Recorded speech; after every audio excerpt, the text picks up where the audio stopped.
Ayan mga master, so andito na naman tayo sa Makati. So may trouble yung isang unit nila dito sa may nagsusupply nitong aircon na to sa data center. So not working siya. So check natin yung tawag nito, unit. So inon ko na siya sa indoor. Tapos ang gagawin natin, so naka-energize yung magnetic contactor niya, pero not working yung unit. So check natin kung may supply yung ano niya, yung tawag nito, supply line niya. Yan, master. So wala, makapansin nyo, ayan, nakasaksak na yun So wala.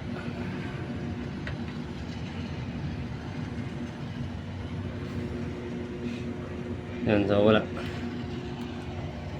siyang 220 volts. So check natin sa taas, sa loob ng unit. So open natin yan para makita natin kung anong problema. Yan, so dalawa kami dito ni Master Liloy, pero sa kabilang building siya. So magta-tagging lang naman siya doon, panel box tagging. So check natin. So troubleshooting to mga master. So hindi malabong masira to mga master kasi ano bugbugin to. So although dalawa sila, may backup, may palitan, may midnight shift, tapos may morning shift na AC. Kaso sa haba ng travel ng pipeline natin, so medyo hirap siya. Isa pa yung yung discharge air niya, so hindi komportable. So check natin kung ano problema. Dami mong daldal naman, sige na! Ayan, so pakita ko yung diferensya niya.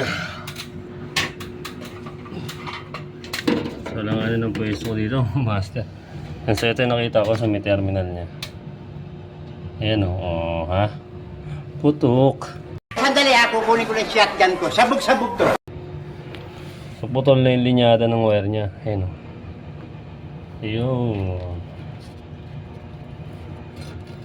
Yung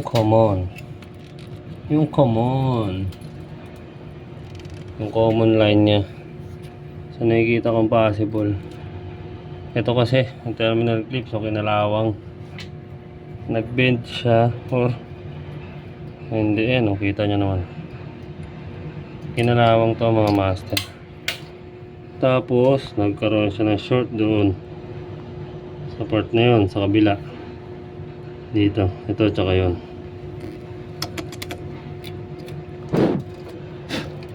Yan, so iano natin to, resistance check natin to, so grounding test natin tong compressor kung good pa. So tapos try natin kung mapapagana pa natin. So pero i-recommend natin yung mga master, so palitan niya ng terminal clip.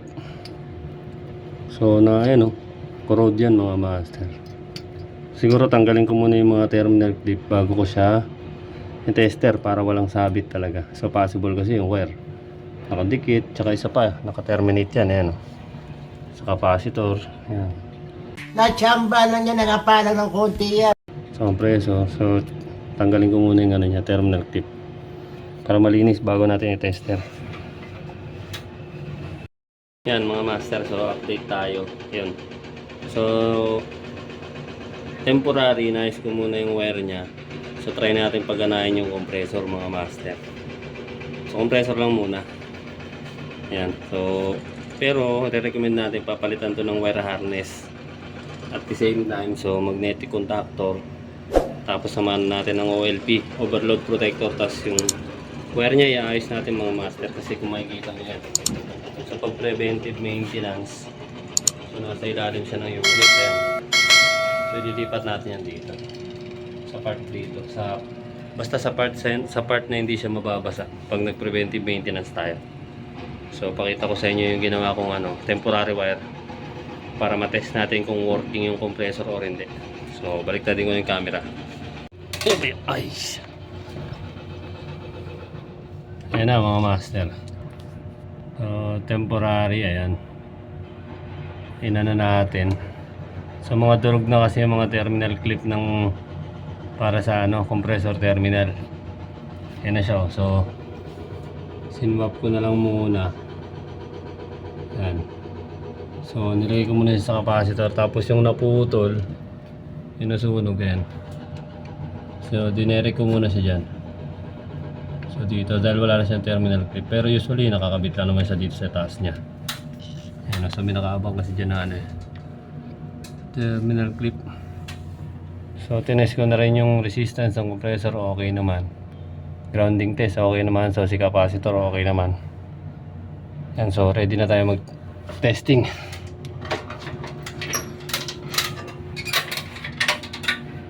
So, tap ko lang to dito mga master sa magnetic contactor. Tapos testing natin. Yan mga master, so tinest na natin. Ayan o. So working na siya mga master. Ayan, 9.45 something. Ayan, so working na yan mga master. Ayan, so patay na natin. Dahil siya ay atin ang isasarado. Ayan, so working good na yan mga master. So patay na natin. Siguro muna dahil nagbabibrate yung ating mga lata dito na pinagtatanggalan ng tornilyo mga master, tulad nito. So tapos ito kasi yun, so hindi pa siya nakatornilyo, yung tinip ko nga lang muna mga master.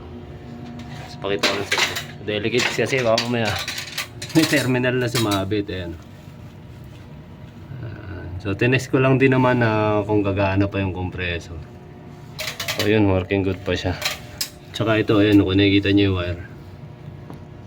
So nakadikit pa yan. So tinest ko lang talaga kung working. So yan, so secure ko muna yung mga wire na dapat hindi nakadikit yan sa part ng metal. At tsaka syempre yung mga na-unbolt na tornilyo. So ibabalik ko muna. Pero hindi natin ito papaganahin mga master kasi temporary lang yung wire ko. So yung wire na ginamit natin, so yung dati pa rin. So may part kasi dyan na ano, malutong na. Mga part na malutong na. So possible hindi mo kita siya sa appearance. So may mga crack na yan. So possible na. So nangyayari yan, naluluto sa init yan ng compressor mga master. So may pinutol ako ditong wire na hindi naman ganun kahabaan. So pakita ko sa inyo. Ay. Ito mga master. Ito. Yan, nakita niyo yan, yung part na yan. So ganyan na mangyayari mga master pag nagtagal. So ito, pakita. Ayun. Oh. Diba? Ayan. So malutong na yan mga master. Ayan o. Ayan. So naluto na siya ng init ng compressor. Kaya ayun. Yun ang nangyari sa kanya. Lumulutong yung wire, tapos pag nagkaroon ng crack, so syempre yung reaction ng voltahe dun is magkakaroon ng electrical leak. Tapos at the same time yung wire natin habang umiinit, so lumalambot yan. So kaya ganun nangyari mga master, yung corroded na terminal clip nya. Nandito pa ba yun? Yata. So pakita ko lang din yung ano, yung insulation ng terminal clip. So malutong na rin. So wire nga lumutong mga master. What more yung clip, yung insulation nito. Ayan. Oh. Diba? Malulutong na yan. Ayan. So at least okay yung check up natin sa working yung compressor. So mga accessories lang yung mga kailangan palitan. So katulad ng magnetic contactor. So ito kasi bypass na to mga master. Yung isang line niya is bypass na. Yung isang line dumaan pa sa contact point. Pero yung isang line bypass na. Ito kung nakikita nyo yung kulay red. Ayan. Naka-bypass na to kasi Siyempre, alam naman natin yung sa ibabaw, line side yan. Sa baba, load side yan. So, kung naka-direct siya, ito yung supply ng ating outdoor unit. So, lalagyan natin yan ng magnetic contactor na at least mga 12 amperes. 12 to 15 amperes or 12 to 18 amperes. Ganun din so overload protector niya. Yan. So, tapos wiring. I-ayos natin yung wiring nito mga master. Masukal eh. So ito, hindi ako agree dito. So delegates to mga master. So yun. Sarado ko muna yung unit. Ayan mga master. So tinesting na natin yan para mapakita ko sa inyo mga master na working pa talaga siya. Ayan, 8.77 amperes. So sa ngayon, so kakaandar pa lang yan mga master eh. Mapapansin nyo, kala nyo wala siyang karga. Ayan. Ayan. So yan lang yung nakikita nyo mga master. So normal yan kasi dahil gaya nga ng sabi ko sa inyo, ang haba ng piping line nito mga master. Siguro more than 15 meters yung haba ng piping line nito mga master. Kaya ganyan ang reaction yan. So maya maya yan mga master, aangat na uli yan pagka nakapag-circulate na ng maayos yung freon sa buong system. Ayan nga, mapapansin nyo. So sa una lang yan bumababa. So hataw na hataw pa kasi yung compressor nyan mga master eh, no?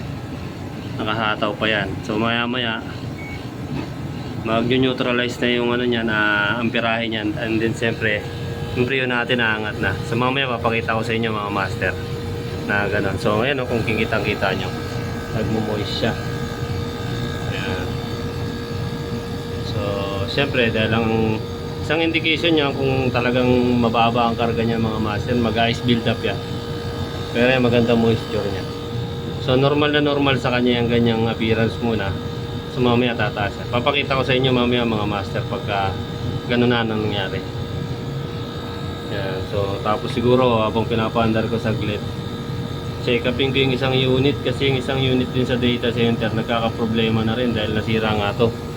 Dahil fan na lang ang gumagana dito.